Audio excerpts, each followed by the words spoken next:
Hi, this is George Alger with OurVentura.com, and today we're going to be speaking about the Ventura County Fair Parade. And to speak with us about that, we have Amelio, who is the parade coordinator with the Ventura Elks Lodge.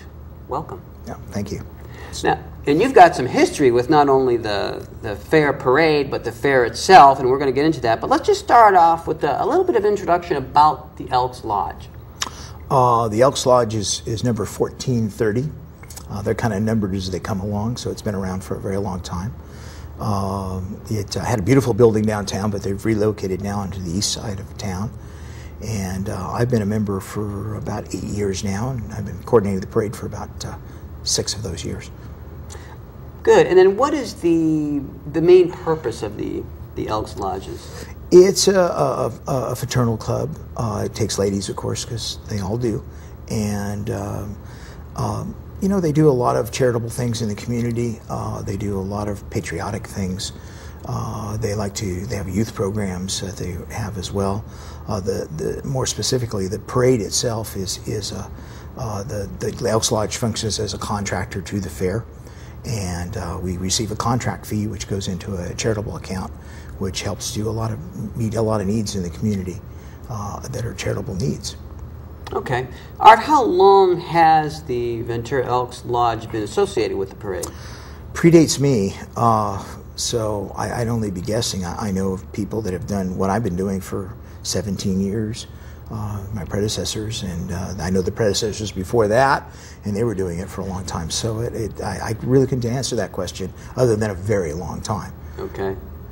Good. And then tell me a little about your history with the actual fair, which precedes your history with the parade. Yeah, I got recruited into the Elks Lodge because I had been working with the fair parade as the deputy manager there and assistant manager before that with the Elks. And they kind of knew I knew all the people and knew all the ropes, and it was something I could do. And my dad was an elk years ago, so when I got to the point that I really wanted to spend the time with a club of that nature and do that kind of volunteer work, the Elks is where I was going to go. And so I was kind of recruited in to do the parade. And I'm really glad. It's been a lot of fun. It kept me connected with the fair, which was a large part of my life. I was there for 15 years and took an early retirement and do other things now, but you get this special event stuff in your blood, and it doesn't go away. You want to do stuff. So doing the fair parade is a special joy for me. Yeah, I can imagine. And the amount of time that you have been involved with the fair and the fair parade, I mean, is there more and more different folks that are coming in to participate with this? You know, I think there's so much tradition to the fair in general and the parade itself. People just kind of age out. I remember when I was at with the fair, that there were people that we would have every year, but they're mostly too old now because they were old back then. And but there's people that have every year want to be an entrant in the parade. We seek new things. The fair parade's kind of neat because it doesn't cost anything to be an entrant in the parade. It's absolutely free. It's neat exposure for nonprofits, for businesses, for individuals that have special contributions, equestrian groups. And of course, what really makes a parade is bands. So the one group that I call and make sure they're all going to be there is the bands. And I pretty much have a cell phone number for all the band directors in the county that have a marching band and could do it. And because it's summertime, things get lost and get forgotten. And I'll call them personally. We'll get them in there. And we've had all the bands that are available almost every year. Certainly the last couple of years, I know I've had them all. So and without bands, you don't have a parade. It's tough. And actually, we had a parade one year that didn't have any bands. What? When we switched dates back in the early 80s, it just was tough. The schools weren't in a position to be able to respond to an August parade. Where were they going to get buses? Where were they? How were they going to do it? And actually, we ran the first one on a Friday, which was very much a disaster because we didn't even have a crowd. No longer no bands. So they switched that right away to a Saturday the next year. But you know, the fair had to address that, and they did. It really turns out to be a fundraiser for the bands. The dates aren't that bad because it's when they are in their band camp or just starting their band camp, so it gives them something to do while they're still, while they're actually meeting and getting ready for the school year. They're not competitive. They can't compete this early in the year by their own rules, so that it would preclude them from competing later. So they just get kind of a show-up fee, a healthy one, and they get transportation. The fair uses its shuttle bus system because it's not operating early in the morning to go pick up all the bands and bring them all in. Some of them stay at the fair. Some of them get a ride later. After the parade's over, they have an award ceremony, which is great to film. You guys should be there sometime because they do kind of a little routine and accept their awards. And that's at 2 o'clock in the main arena every year after the parade. And it's special fun for me to give them out. And I always have band jokes, which they ask me not to tell, but I do anyway. So now that's a tradition. Yeah, that's a tradition too. We've established that one pretty well now. Well, I know the fair itself goes back to the 1800s. Do you happen to know where the parade started? Oh gosh, I wish I did. I really don't know. I know that it's got a long tradition. I don't think that since the turn of the century, there's probably not been a fair without a parade. Yeah, it's a wonderful way to kick off, a fair. It really lets everybody know there's something happening in town, and it works well for them. Well, with all your years of experience with the parade and the fair itself, I mean, I'm sure you've got some interesting tales. Is there any, any favorite times that you recall from over the decades? I'm trying to think of a parade-related tale. There's a lot of funny things that happened at a fair. I think the funniest one was when the fair had two exhibits. We used to have exhibits that came in and out, and one of them was kind of attractions. One of them was racing pigs, and the other one that was moving in on the same day, and it was not the bungee jump ride, but bungee jumping demonstrations. This was probably in the late 80s, I'm guessing, but probably around there. Well, we had the unfortunate thing of both of those moving in two different areas on the same day. And somehow, I won't mention the name, but some radio station either thought it was funny or got that messed up and announced bungee jumping pigs. And that led to some real concerns by animal activists, and our phones lit up, and we had a few questions to answer at that point. Once we stopped laughing, it was tough. Yeah. There's lots of stories like that. I don't know how much time you have, but I could go on, unfortunately, with all kinds of silly, funny things that happen. How do you determine the placement of the various entrants in the parade? That's a good question. There's certain political cues, if you watch very closely, the board's up near the top. The fair board, of course, the junior fair board, the grand marshal is right at the top. The only thing that would precede that is a color guard, so that everyone stands up as the flag goes by and announces the parade starting. You want to sprinkle out your bands. We have 8 bands in the last couple of years, so you want to have them about it. There were 85 in this year's fair parade, so about every 10 there was a band in there.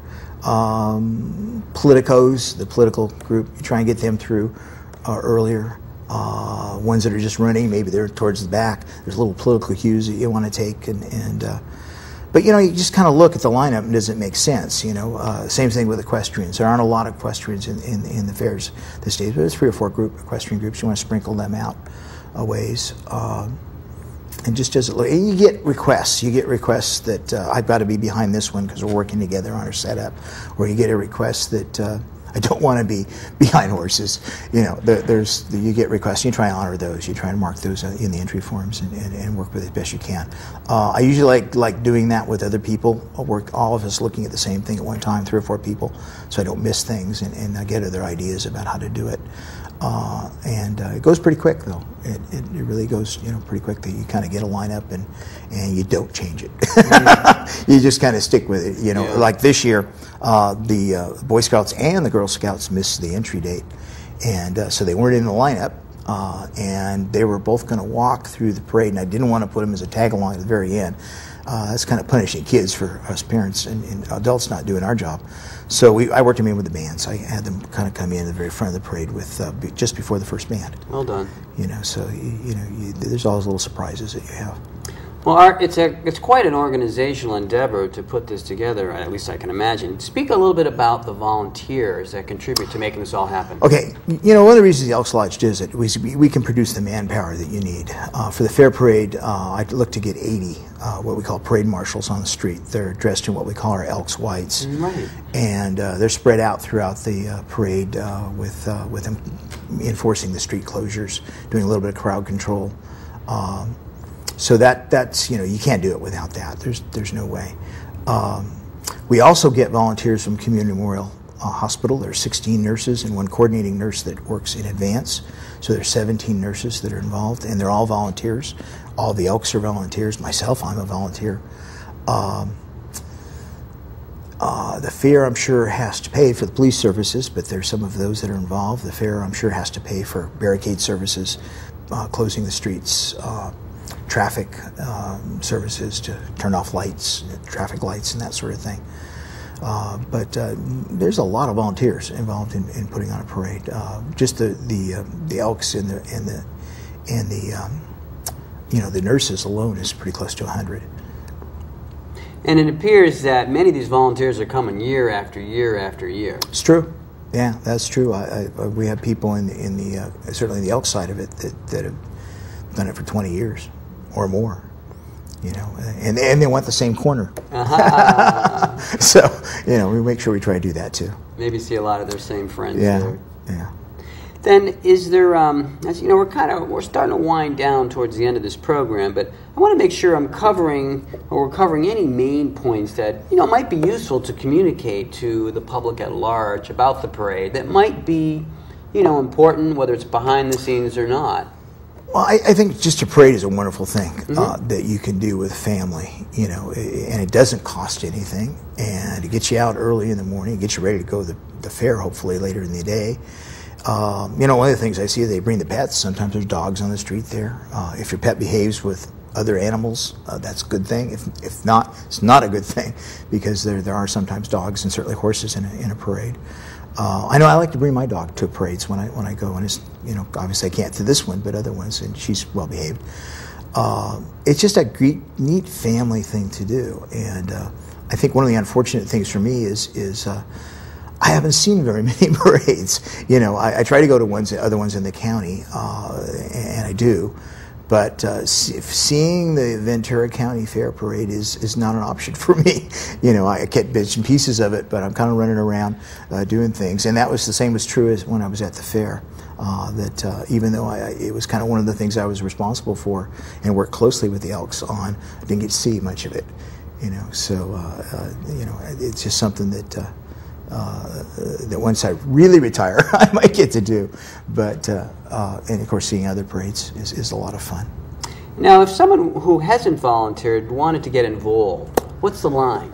You know, I encourage you to join the Elks. Yeah. Elks is a lot of fun. There's a lot of social activities. You know, the lodge is down on the east end of Ventura, out there by the cemetery area on Knoll Drive.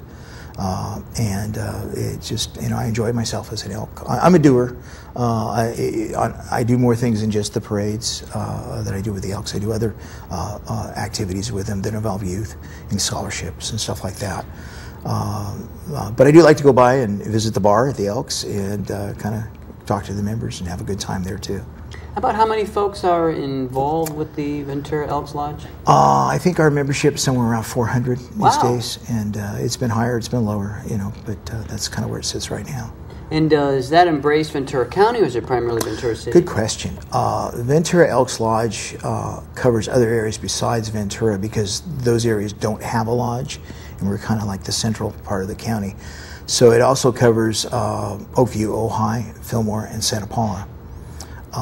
Where it doesn't cover is where there are other existing Elks Lodges. The Oxnard Lodge absorbs Oxnard, of course, and Camarillo and Port Hueneme, and then there is a lodge in Simi Valley, and there's another lodge in Thousand Oaks. So we don't have membership from those communities, but we do from Ventura and the other outlying communities that don't have lodges. Okay. So if someone wanted to get in touch with you, would it be through the Elks Lodge? Is that a best way to you know, I would encourage them to call the lodge, okay, and they'll hook them up with a membership opportunity. You'll need to get somebody to sponsor you, and I'll be happy to sponsor anybody, but I kind of like to meet them first and get to know them a little bit. But you know, they'll hook you up with a sponsor if you want to get involved, and it's not terribly expensive. There is a dues that have to be paid every year, but it's not for the benefit that you get. It's well worth it. Great.